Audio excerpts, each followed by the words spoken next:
How to lock bitcoin.com app. If you want to lock the bitcoin.com app, it's very simple for us to do so. Now what we have to do for this is we have to go ahead and just make sure to launch the bitcoin.com app.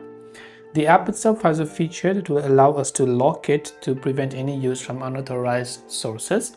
And to do that, just go ahead and then open up your bitcoin.com app, tap the more icon from the bottom right, then tap on the gear icon, which is located at the top right hand side of the screen.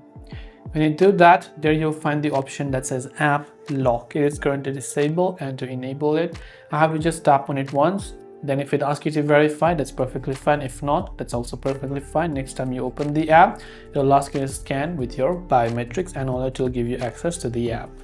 This way you can go ahead and then lock the bitcoin.com app. Hope this video helped you out. If you have got any further questions, feel free to leave them down below. Thanks for watching and see you in the next video.